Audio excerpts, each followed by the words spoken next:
The gavel had not even fallen, and already 3 buyers were shouting over each other. I stood at the back of the auction hall with my arms crossed, watching a woman on a metal platform being sold like a crate of parts. Her wrists were bound in a thin energy cuff that hummed with a faint blue light. Her eyes were fixed on nothing, like she had trained herself not to look at the crowd anymore. I was not supposed to be here. I had come to this station to collect a shipment of reactor coils for my transport ship, nothing more.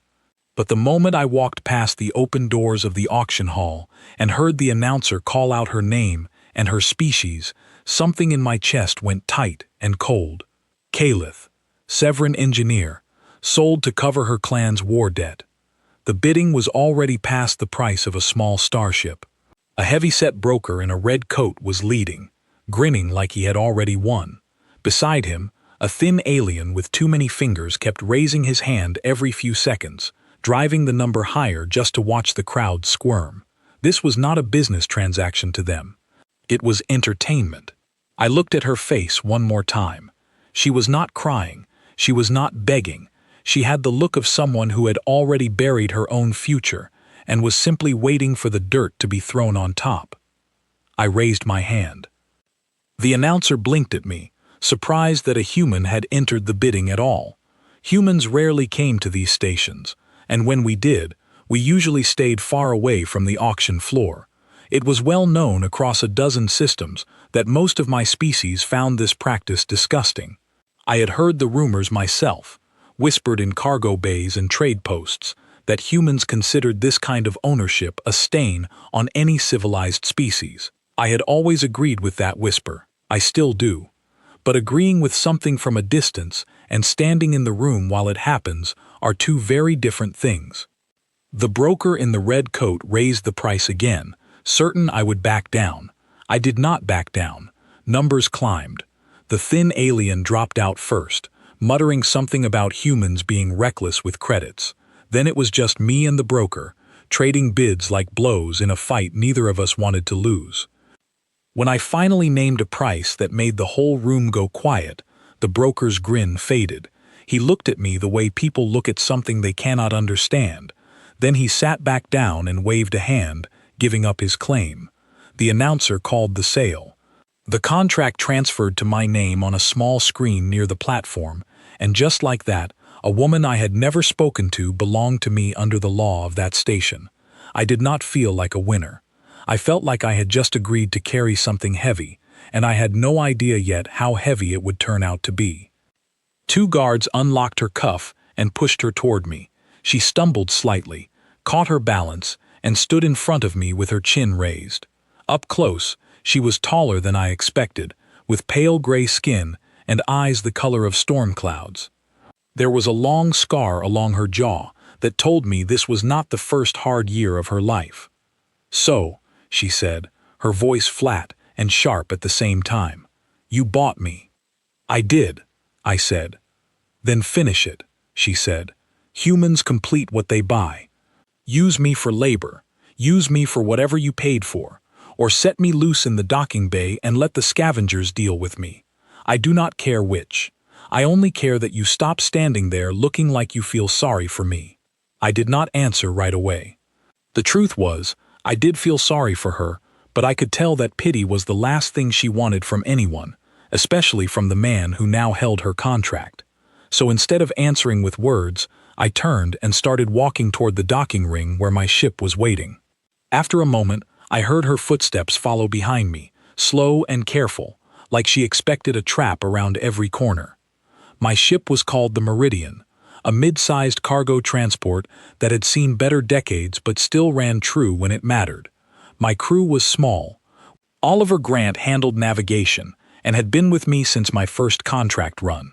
Grace Whitfield kept the engines alive with nothing but patience and spare parts. Ethan Cole ran cargo logistics and complained about everything, which somehow made him easier to trust, because a man who complains that much rarely hides anything. When we boarded, all 3 of them stopped what they were doing and stared. I could not blame them. It was not every day I walked onto my own ship with a stranger trailing behind me, wrist still marked from a cuff that had only just been removed. "Captain, Oliver said carefully. Is there something you want to explain? Her name is Kalith, I said. She is an engineer. She will have quarters here, and she will not be treated as property while she is on this ship. Ethan raised an eyebrow. You bought her to not use her. That does not sound like the auction I have heard about. That is exactly what I mean to do, I said. Kalith stood near the airlock, arms folded, watching this exchange with an expression I could not quite read. It was not gratitude. It was closer to suspicion, the kind of look someone gives a puzzle they expect to be a trap in disguise. I led her to an empty cabin near the engine deck, one that had been used for storage more than sleeping. It was small, but it had a real door that locked from the inside, a real bed instead of a cot, and a window that looked out onto the stars. This is yours, I told her. The door locks from your side, not mine. No one on this ship will enter without your permission, including me. She studied the room for a long moment before turning back to me. You paid a fortune for a room with a door that locks against you. That is either very foolish or very calculated.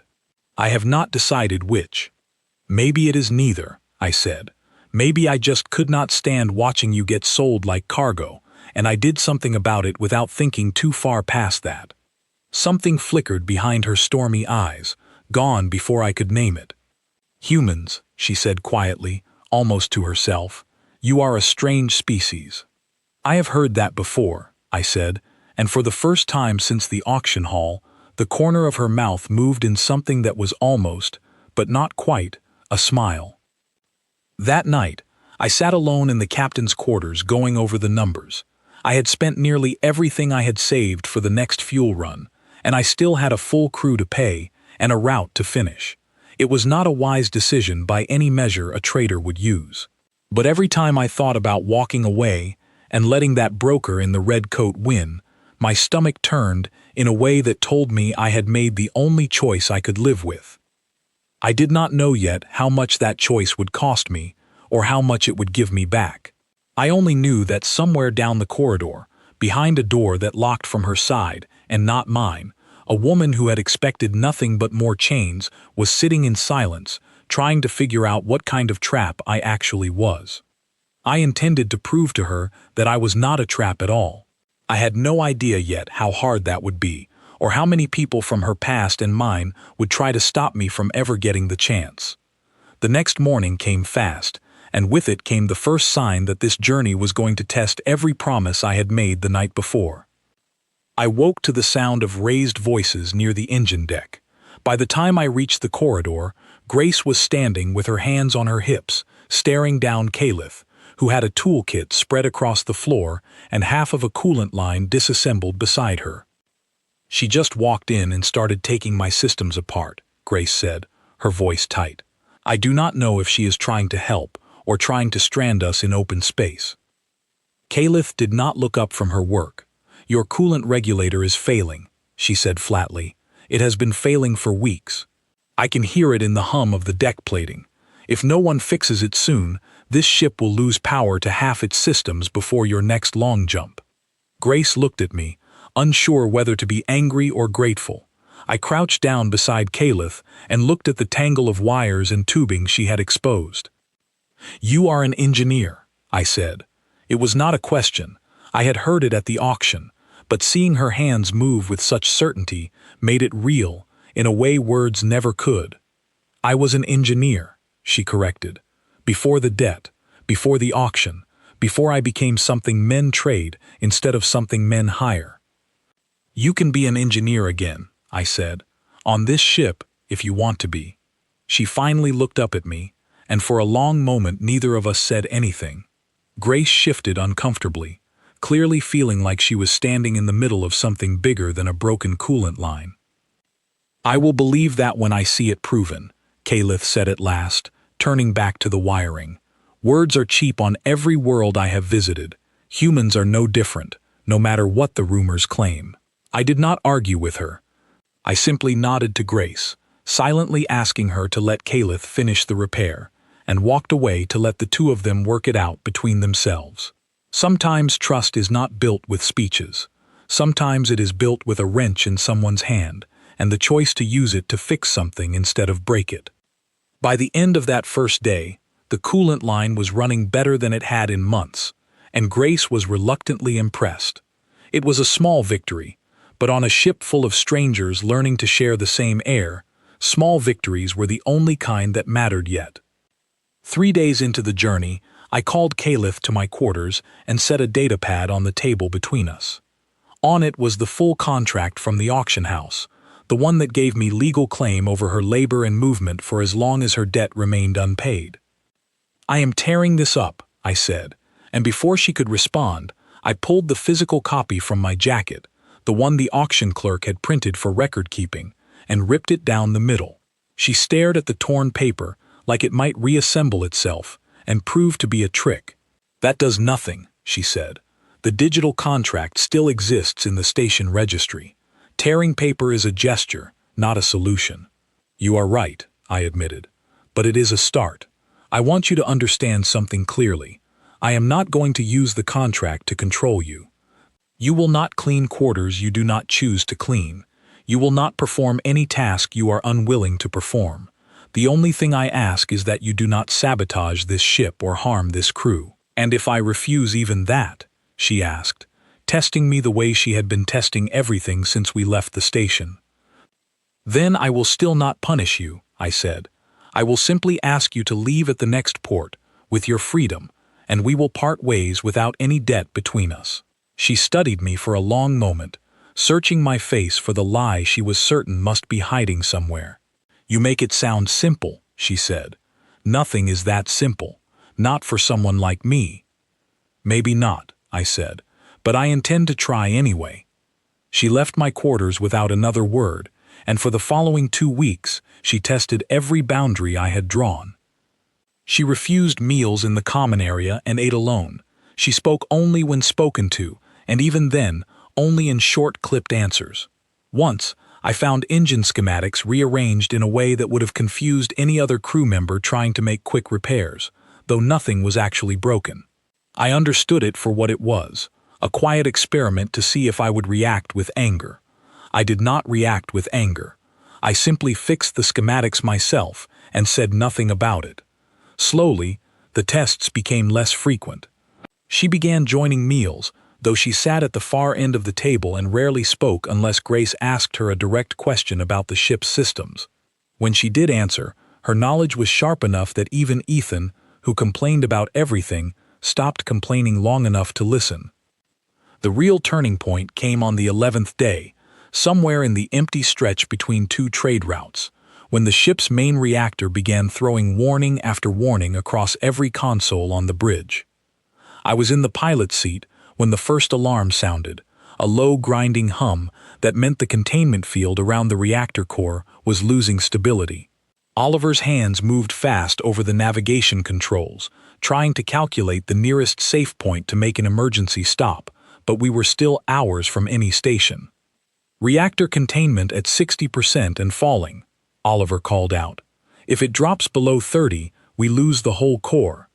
That means no power, no life support, no way to call for help out here." I was already moving toward the engine deck when Caliph passed me in the corridor, running the opposite direction, straight toward the reactor room instead of away from it. "Caliph, wait," I called after her. "It is not safe in there." "I know exactly how unsafe it is," she shot back without slowing down.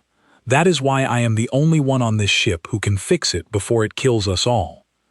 I followed her into the reactor room, where heat rolled off the containment casing in visible waves.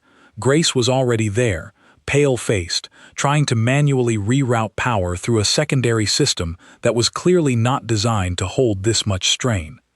Caliph moved past both of us and pressed her palm against a section of the casing, closing her eyes for a moment like she was listening to something the rest of us could not hear. "The regulator I repaired days ago held," she said. "This is a different failure. The primary field emitter is cracking from age, not from anything I touched. It needs to be replaced, but there is no time to shut the whole system down and swap it safely." "Then what do we do?" Grace asked, her voice tight with fear she was trying hard to hide. "We do not shut it down," Caliph said. We stabilize it from the inside while it is still running. It is dangerous, and if I make even one mistake, the field could collapse the moment I open the casing. I looked at her, at the sweat already forming on her brow from the heat rolling off the reactor. "Tell me what you need," I said. "I will get it." For a moment, something shifted in her expression, something that looked almost like surprise that I had not ordered her away from the danger, and had not stepped in to make the decision for her. "I need someone steady beside me who will not panic if the light changes color," she said. "And I need you to trust that I know what I am doing, even if it looks like I am making things worse before I make them better." "You have both," I said, and I meant it. What followed was the longest 20 minutes of my life aboard that ship. Kalith opened a small access panel on the casing, and the moment she did, the warning lights across the deck shifted from a steady amber to a flashing red. Grace let out a small gasp, but Kalith did not flinch. Her hands moved with total precision, reaching into a space no wider than a human forearm, adjusting components I could not begin to name, all while the containment field hissed and sparked just inches from her fingers. "Steady," she murmured, though I was not sure if she was talking to the reactor, to herself, or to me. "Steady, steady." At one point, a small surge of energy arced out from the open panel, close enough that I instinctively reached out and pulled her back by the shoulder before it could reach her hand. She flinched at the sudden contact, more from surprise than fear, and looked at me with wide eyes. "You are not supposed to touch me without permission," she said, though there was no real anger in her voice, only shock. "You are not supposed to let a live current get that close to your hand either," I said. "Consider us even." She almost laughed. It was a small sound, barely audible over the hum of the failing reactor, but it was real, and it was the first time I had heard anything close to warmth from her since the auction hall. She turned back to the panel and finished the repair with steady hands, and slowly, the flashing red light returned to a calm, steady green. The grinding hum faded into the normal, quiet churn of a healthy engine. Grace let out a breath she had clearly been holding for the entire 20 minutes, and Oliver's voice came over the comm from the bridge, relieved and disbelieving all at once. "Containment back to full stability," he reported. "Whoever just did that, I owe them a drink." Kalith sat back on her heels, exhaustion written across her face, but there was something else there too, something that had not been present since I first saw her on that auction platform. It looked almost like pride. "You saved this ship," I told her. "You saved all of us." "I saved myself as well," she said, though her voice had lost its usual sharp edge. "I have no interest in dying on a ship I did not choose to be aboard. That is not the same as trusting you."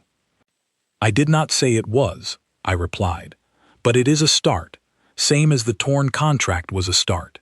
She looked at me for a long moment, something unreadable moving behind her stormy eyes, before she stood and walked out of the reactor room without another word. But that night, for the first time since we had left the station, she came to the common area for dinner without being asked, and she sat one seat closer to the rest of us than she had before. It was a small thing. On any other ship, in any other circumstance, no one would have noticed, but Grace noticed. Ethan noticed. I noticed most of all because I understood exactly how far that one seat represented in a woman who had spent her whole life learning not to trust anyone who claimed to own her. Over the following weeks, that single seat became 2, then 3, until she was sitting beside me at nearly every meal without either of us mentioning how it had happened. She began teaching Grace small repairs during quiet hours, sharing techniques from her homeworld that none of us had ever seen before. She argued with Ethan about cargo routes with an energy that made it clear she actually cared about the outcome, not just about surviving another day. I watched all of this happen slowly, carefully, like watching ice thaw one drop at a time. I did not push. I did not ask for more than what she chose to give. And somewhere in those quiet weeks between trade stops, I realized that I was no longer thinking about her as someone I had rescued from an auction block. I was thinking about her as someone I genuinely wanted to know, piece by piece, the way you get to know anyone worth knowing, But peace, as I would soon learn, rarely lasts long in the kind of life we were both living. Somewhere behind us, word of a human who had outbid a professional broker for a Severan engineer had already begun to travel through the same channels that had sold her in the first place. And not everyone who heard that story was going to let the matter rest quietly. The warning came from Ethan, who had gone down to the lower docking ring of Halveth Station to negotiate a cargo deal and returned 20 minutes later with his face pale and his hands shaking slightly as he gripped the loading manifest. "We have a problem," he said, finding me in the cargo hold where I was checking inventory. "There are men asking about the Meridian at the station registry office. They are asking about a Severan woman traveling aboard a human trade ship. They already know your name, Captain." My stomach turned cold. "Who is asking?" "Word at the registry is that they work for a clan enforcer named Vashtor," Ethan said. "Severan clan business. Debt collectors, but the serious kind, the kind who do not care whose name is on a contract once they decide they want something back." I found Calith in the engine room, and the moment she saw my face, she set down her tools and straightened, already reading the tension in my expression before I said a single word. "They found me," she said. It was not a question. "Ethan heard a name," I said. "Vashtor." The color drained from her face, and for the first time since I had known her, I saw real fear settle into her eyes, deeper than anything the auction block had shown me. "Vashtor is my clan's chief enforcer," she said quietly. "He does not simply collect debts. He collects people, and he does not release them once he has decided they belong to him. My clan sold my contract to the auction house to cover part of the debt, but Vashtor believes the rest of what my family owes should have been paid with my labor directly, not with credits from a stranger's purse." "Your family sold you twice," I said, the anger in my own voice surprising me. "My family did what desperate people do," she said, though there was no defense in her tone, only exhaustion. "It does not matter now. What matters is that if Vashtor finds me here, he will not negotiate with you. He will take me, and anyone who stands between us will be considered an enemy of my clan." "Then he will find an enemy," I said.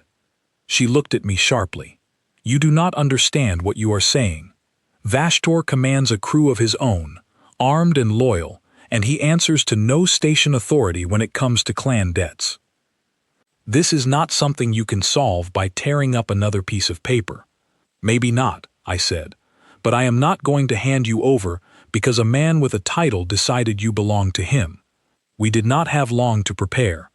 By that evening, station security contacted our docking bay directly, informing us that a Severan vessel had requested emergency clearance to dock beside the Meridian, citing clan debt recovery law as justification.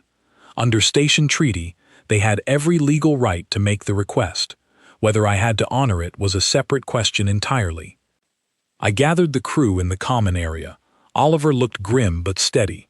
Grace kept glancing toward the engine deck like she was already planning defensive measures in her head. Ethan was pacing, muttering about how a simple cargo run had turned into clan politics none of us had signed up for. "Here is where we stand," I told them. "A man named Vashtor believes Calith belongs to his clan to settle a debt her family created. He is coming here to take her. I do not intend to let that happen, but I will not force any of you to stay and face this, if you would rather leave the ship before he arrives." "You bought her contract fair and legal," Grace said without hesitation. "That means something on every station in this system, even clan territory. I am not walking away from that just because someone with a fancy title thinks he can ignore the rules." "Same," Ethan said, though his voice shook slightly. "Besides, she fixed my cargo lift last week without being asked. I owe her that much loyalty at least." Oliver simply nodded, which from him was as strong a statement of loyalty as any speech could have been. Calith stood in the doorway, listening to all of this with an expression I had never seen on her before. Something caught between disbelief and something gentler that she seemed unwilling to name out loud. "You would all risk conflict with an armed clan enforcer for me," she said slowly. "None of you owe me anything. "We are not doing this because we owe you," I said. "We are doing this because it is right." Vashtor's ship docked 2 hours later, a sleek black vessel with clan markings etched along its hull in a language I could not read, but instantly recognized as a warning. Vashtor himself came aboard the Meridian with only 2 guards, which I later understood was meant as an insult, a statement that he did not consider a human trade crew worth bringing his full force to intimidate.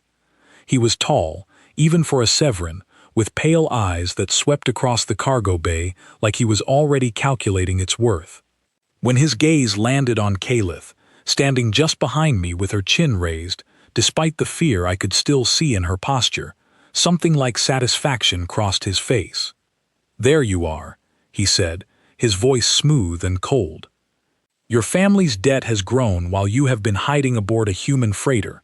It is time to come home and pay it properly." "She is not hiding," I said, stepping forward. "She is a member of my crew, under legal contract transferred at a registered auction. Her family's remaining debt is a separate matter between you and them." Vashtor's eyes shifted to me, cold amusement replacing the earlier satisfaction. "And you are the human who thought a purchase receipt could shield her from clan law. That is a foolish belief." "Maybe," I said, "but it is my belief, and I intend to stand by it."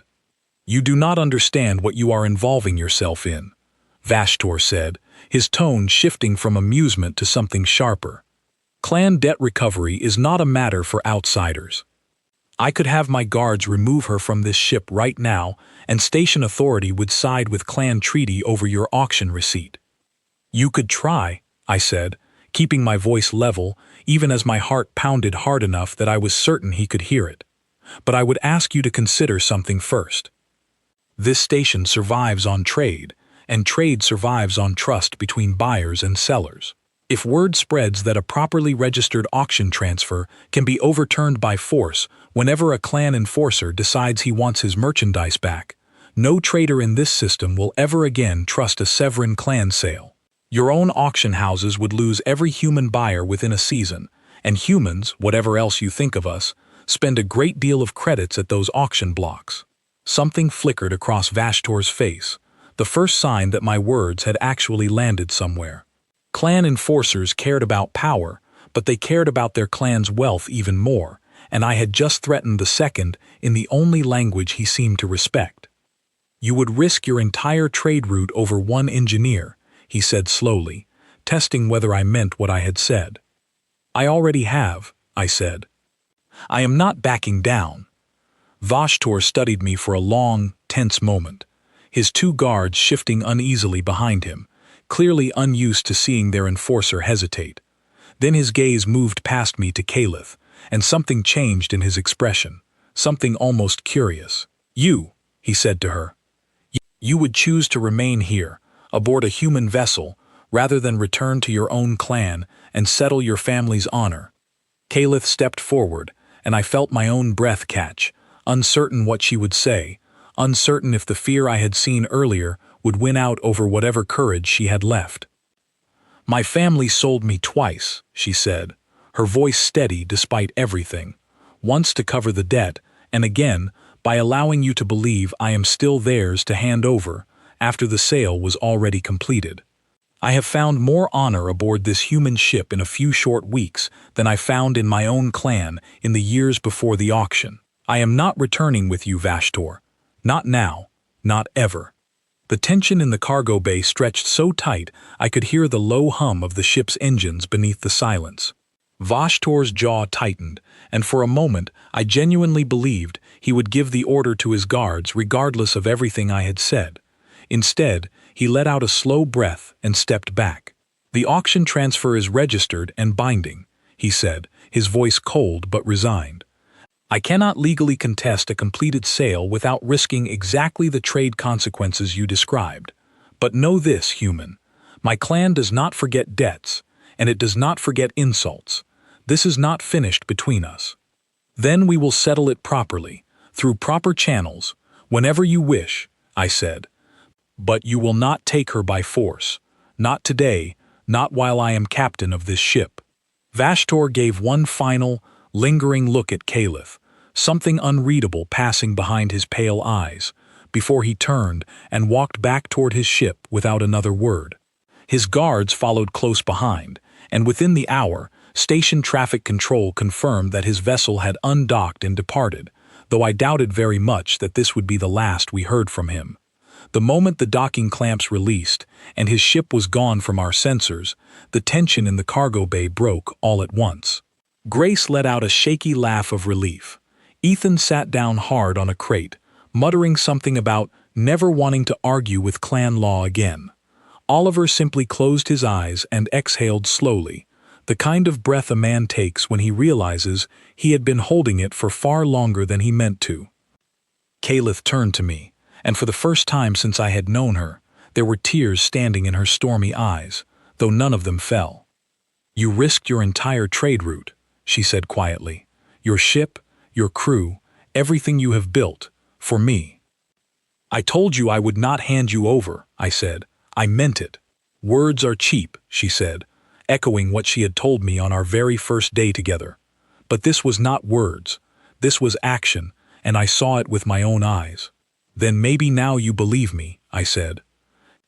She was quiet for a long moment, studying my face like she was seeing it for the first time. "Maybe," she said softly. "Maybe I am beginning to." That night, the crew gathered in the common area for a meal that felt less like a routine dinner and more like a quiet celebration none of us wanted to name out loud. Kalith sat beside me without hesitation this time, no gap left between our seats, and for the first time since the auction hall, I saw her laugh, really laugh, at something Ethan said about clan enforcers needing better fashion sense than matching black uniforms. But even as the warmth of that evening settled over the ship, I could not shake the weight of Vashtor's final words. "This is not finished between us." I did not know yet what shape his next move would take, or how much more it would cost all of us before this was truly over. I only knew that whatever came next, I was no longer facing it as a man who had simply won a bidding war at an auction. I was facing it as a man determined to protect someone who had slowly, quietly, become far more important to me than I had ever expected when I first raised my hand in that crowded hall. Vashtor's threat sat with me for days after he left, a quiet weight I could not shake no matter how many trade routes we completed, or how smoothly the ship's systems ran under Kalith's careful maintenance. I had bought time, not safety. As long as her clan's debt existed on paper, somewhere in a registry office, there would always be another enforcer, another ambitious clan member, another excuse for someone to come looking for her. I made a decision one evening while reviewing the ship's finances alone in my quarters. It was not an easy decision, and it was certainly not a wise one by any measure a careful trader would use, but I had stopped measuring my choices that way the moment I raised my hand in that auction hall. I contacted the Severin clan registry directly the next morning. Using a secure channel, Oliver helped me route through neutral station authority so that nothing could be traced back to an ambush or trick. I requested the full remaining balance of Kalith's family debt, every credit of it, not just the portion that had been settled by the original auction sale. The number that came back made even Oliver, who had seen every strange financial decision I had ever made, go quiet for a long moment. "That is not just your savings," he said carefully. "That is nearly everything we have earned across 3 full trade seasons. If we pay this, we will be running this ship on fumes for the next year, maybe longer." "I know," I said. "You do not have to do this," he said. "Vashtor backed down once already. The auction transfer protects her under trade law." "It protects her from Vashtor specifically, this time," I said. "It does not protect her from the next enforcer, or the one after that, or from her own clan deciding years from now that they want her back regardless of what any registry says. As long as that debt exists, she will never truly be free, no matter what papers I hold." Oliver studied me for a long moment, and something in his expression softened into understanding, even if he did not fully agree with the cost. "You care about her," he said. It was not a question either. I did not answer right away, because the honest answer was more complicated than a simple yes, and more true than I was ready to admit out loud. even to a friend as trusted as Oliver. I care about doing what is right, I said instead, which was true, even if it was not the whole truth. I authorized the payment that afternoon, transferring nearly every credit the ship had earned directly to the Severin clan registry, marked specifically to settle the entire remaining balance of Calith's family debt. Within an hour, confirmation came back through the secure channel. The debt was cleared, in full, permanently recorded and unable to be reopened by any clan member, including Vashtor. I found Calith in the engine room, as I usually did during quiet hours, and handed her a datapad showing the confirmation. She read it slowly, her eyes moving across the words twice, as though she expected the numbers to change if she looked away and looked back.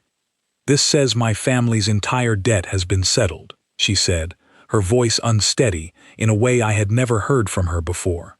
"All of it, not just the portion the auction covered." "It has," I said. "You paid this," she said, looking up at me, "with your own credits, your ship's entire savings." "I did."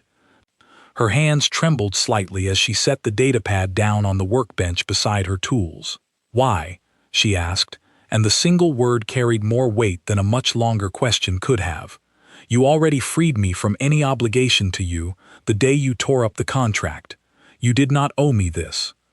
No auction rule, no debt, no clan law required you to spend everything you have earned to erase a family debt that was never truly yours to solve."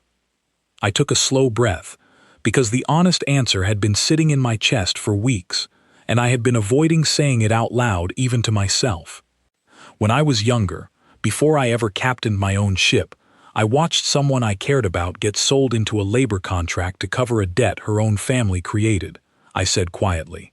I was not in a position to stop it then. I did not have credits, I did not have a ship, I did not have anything except the memory of standing there and doing nothing while someone I loved was taken away because the people who were supposed to protect her decided a debt mattered more than she did. I told myself, if I was ever in a position to stop something like that from happening again, I would not hesitate. I would not measure the cost.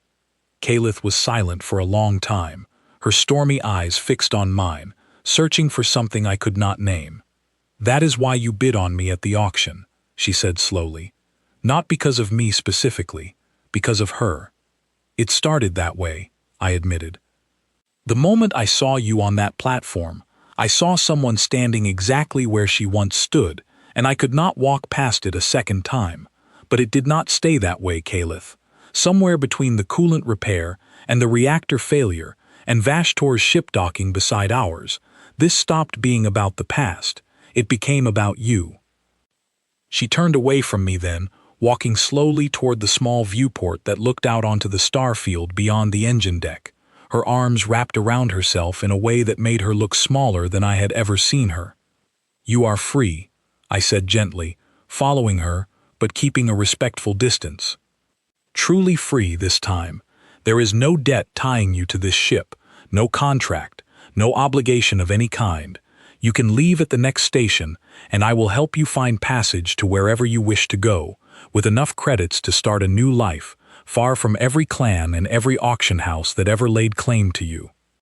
She was quiet for a long moment before she spoke, her voice barely above a whisper. "And if I do not wish to leave?" My heart caught in my chest. "Then you are welcome to stay, for as long as you choose, with no conditions attached to that choice either."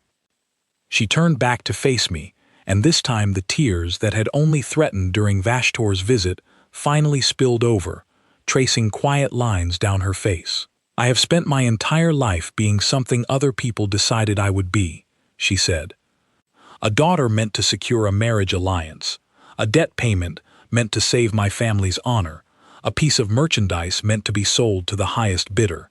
No one has ever once asked me what I actually wanted, until you stood in that cargo bay and told me the choice was entirely mine." "It still is," I said. "It always will be, as long as you are on this ship." She wiped at her eyes, half laughing despite the tears, a sound caught between disbelief and something warmer. "You spent everything you have earned for 3 years to give me a choice you did not even know if I would use in your favor," she said. "That is either the most foolish thing I have ever witnessed or the kindest." "Perhaps it is both," I said, and she laughed again, a real laugh this time, one that filled the engine room in a way I had never heard before. In the weeks that followed, something between us shifted in a way neither of us named out loud, but both of us clearly felt. She no longer sat at the far end of the table during meals, and she no longer retreated to her quarters the moment the day's work was finished.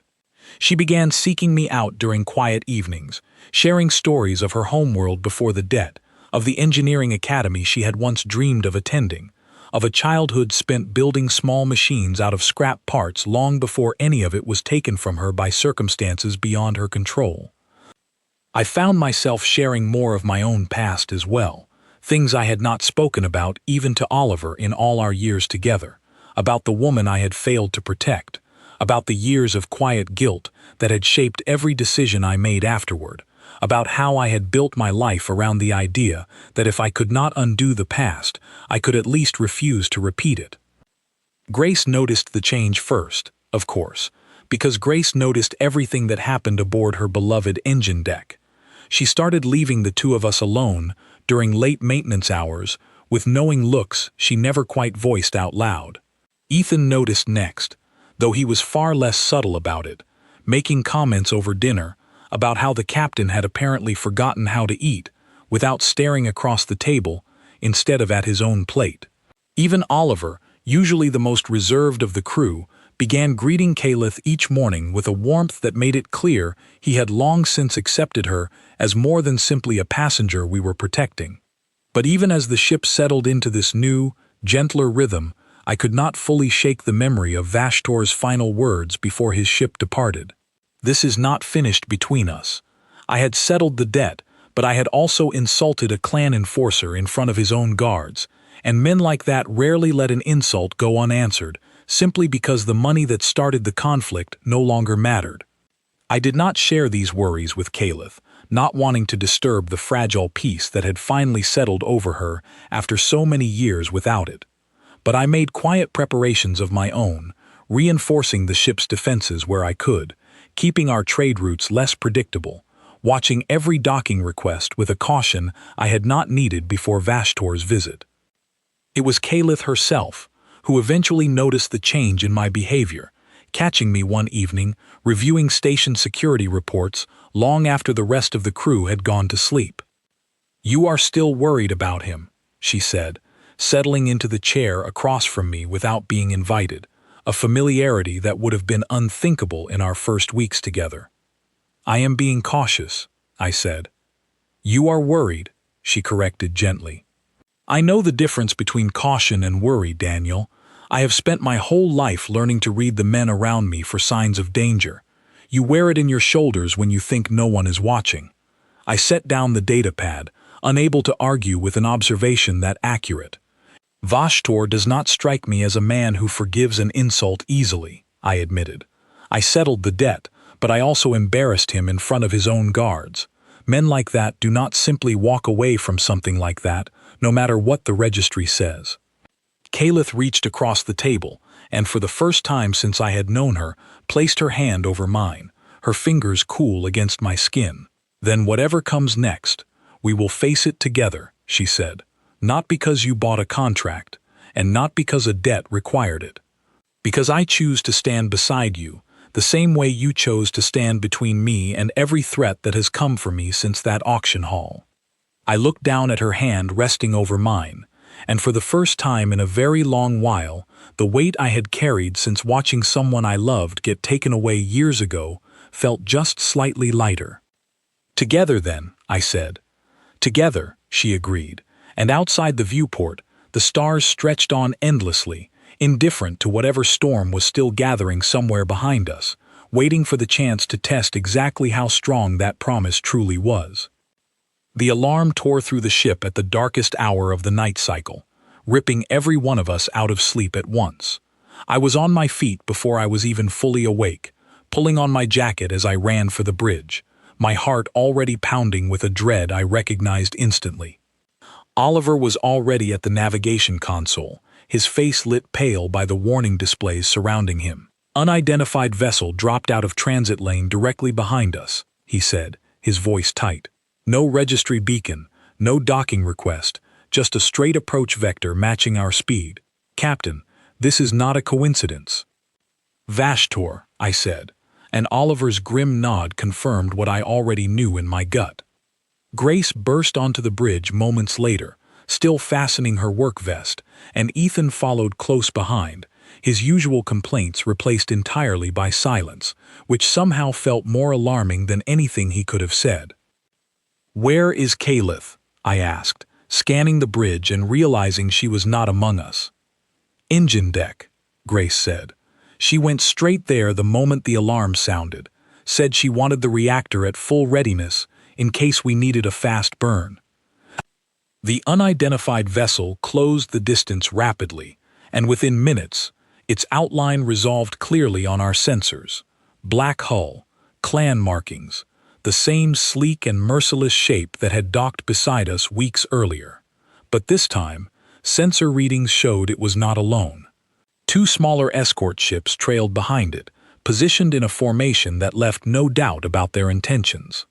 A channel request blinked open on the comm display, and Vashtor's cold, familiar voice filled the bridge before I had even finished accepting the connection. "You believed settling a debt would end this," he said. "No greeting, no pretense. You embarrassed me in front of my own guards, human. Credits cannot undo that kind of insult. I have come to collect what is owed to my honor, not my treasury." "The debt is settled and registered," I said, keeping my voice level despite the fear tightening in my chest. "There is no legal claim left for you to make." "Legal claims are not the only kind that matter out here," Vashtor said. "I do not need station law to take back what I believe is mine. I only need enough force to make certain no one interferes." The channel closed before I could respond, and a moment later, the two escort ships broke formation, moving to flank the meridian on either side, clearly preparing to box us in and prevent any escape toward the nearest station. "Options," I said sharply, turning to Oliver. "We cannot outrun 3 ships in open transit lane," he said, already running calculations across his console. "Our best chance is the asteroid field 2 hours ahead of us. It is dense enough that their larger vessel would struggle to follow closely, but it is also dangerous enough that one wrong move could tear this ship apart just as easily as their weapons could. Then we head for the field," I said. "Grace, get to the engines. Ethan, seal every non-essential section and get ready to reroute power on my signal." As the crew scattered to their stations, I made my way down to the engine deck, where I found Caliph already monitoring the reactor output with fierce concentration, sweat beading along her brow despite the coolness of the deck. "I heard everything over the comm relay," she said without looking up. "He came anyway, even after the debt was settled." "He is not here for the debt anymore," I said. "He is here because I embarrassed him, and men like that do not let go of pride easily." She finally looked at me, her stormy eyes sharp with a determination I recognized from the day she saved this very ship from a failing reactor core. "Then we do not let him win," she said. "I can push this reactor beyond its normal output for a short burst, enough to get us to the asteroid field faster than his calculations will expect. It is risky. If I push too hard, the containment field could fail entirely." "Do it," I said. "I trust you." Those 3 words seemed to settle something in her, and she turned back to the reactor controls with renewed focus, her hands moving with the same steady precision I had watched save us once before. The next 2 hours felt like the longest of my life. The meridian shuddered under the strain of pushed engines as we raced toward the asteroid field, warning lights flashing across every console as Caliph coaxed every last drop of power from a reactor never designed to run this hard. Behind us, Vashtor's ships closed the gap steadily, their weapon systems charging, visible even on our basic sensor readouts as bright pulses of gathering energy. "They are preparing to disable our engines," Oliver called from the bridge, his voice tight over the comm. "If they hit our drive section before we reach the field, we will be stranded, easy to board." "How much longer to the field?" I called back. 12 minutes, Oliver said. They will be in weapons range in 8. I looked at Caliph, who was already anticipating the problem before I could voice it. I can reroute additional power to our defensive shields for those final minutes, she said, but it will mean pulling power from the engines, which will slow our approach to the field by nearly 4 minutes. Do we have 4 minutes to spare? I asked. We do not, she said grimly. But without the shields, one solid hit to our drive section ends this chase before it even reaches the field. It was an impossible choice, the kind no captain wants to make with his entire crew's lives balanced on the decision. I thought of Vashtor's cold voice, of the fear I had seen in Caliph's eyes the day he first boarded our ship, of every quiet evening since when she had slowly, carefully learned to trust that this ship was truly her home now, not merely another cage with better manners. Split it evenly, I said, partial shields, partial speed. We take the risk on both fronts rather than gambling everything on one. Caliph nodded sharply and began the delicate work of balancing power between two systems that both desperately needed more than she had to give. The ship groaned around us as she made the adjustments, lights flickering briefly along the corridor before steadying once more. The first weapon pulse from Vashtor's lead ship struck our rear shields 4 minutes later, rocking the entire vessel hard enough that I had to grab the reactor railing to stay on my feet. Alarms blared as the shield strength dropped sharply, but it held, just barely, absorbing enough of the impact that our drive section remained undamaged. Shields at 20%, Caliph reported, her voice strained but controlled. One more hit like that and we lose them entirely. Field entry in 90 seconds, Oliver called from the bridge. The second weapon pulse came 30 seconds later, and this time the shields failed completely, the impact jolting through the ship's frame with a violence that sent loose equipment crashing across the engine deck. I caught Caliph as she stumbled from the force of it, steadying her against the console before she could fall. "Are you hurt?" I asked, my heart in my throat. "I am fine," she said, though there was a fresh scrape along her temple that told a slightly different story. "Get us to the field. I can hold this reactor together long enough." We broke into the asteroid field with barely 20 seconds to spare before a third weapon pulse could find its mark, and the moment the massive drifting rocks surrounded us, Vashtor's lead ship was forced to slow dramatically, its larger hull unable to navigate the dense field at the same reckless speed we could manage. The two smaller escort ships followed us in, more agile, but Oliver proved every bit as skilled at threading through the drifting debris as Caliph had proven skilled at keeping our engines alive.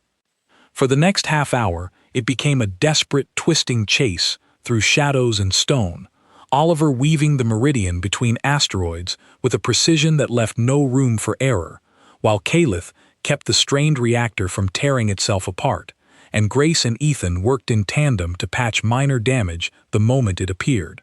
I moved between stations, offering steady hands wherever they were needed most, watching the crew I had built over years of careful trust work together like a single living organism fighting to survive.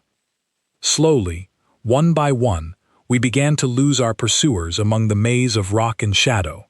The smaller escort ships, unable to match Oliver's reckless precision, fell farther and farther behind, until their sensor signatures finally vanished from our display entirely. Vashtor's larger vessel, still trapped at the edge of the field, unable to safely follow, eventually broke off pursuit altogether, its retreat confirmed by Oliver's shaking but relieved voice over the comm. "They are pulling back," he said, "all three ships, breaking off and heading away from the field. I do not think they have the fuel reserves to wait us out, not with how hard we pushed them during the chase." A wave of relief swept through the ship so strong I could feel it in my own chest, like a physical weight lifting. Caliph sank down against the reactor console, exhaustion finally overtaking the fierce concentration she had held for the better part of 2 hours, and I knelt beside her, gently checking the scrape along her temple. "We made it," she said quietly, disbelief coloring her voice. "We made it," I confirmed. "Together, exactly like you said we would." She let out a shaky laugh, equal parts relief and lingering fear, and leaned into me without hesitation, resting her head against my shoulder in a way that felt more natural than anything either of us had done since the day we met.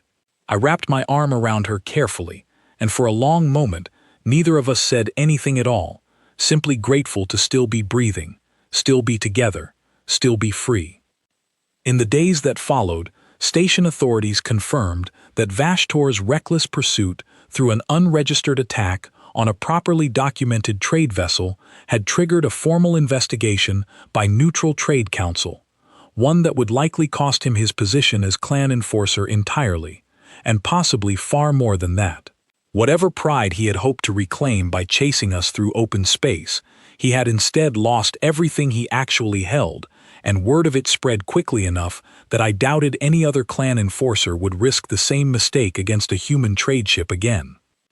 It was nearly a month later, docked peacefully at a quiet trade station far from any clan territory, that Caliph found me alone in the cargo hold, checking manifests in the calm stillness of an evening with no threats hanging over either of our heads for the first time in longer than either of us could remember.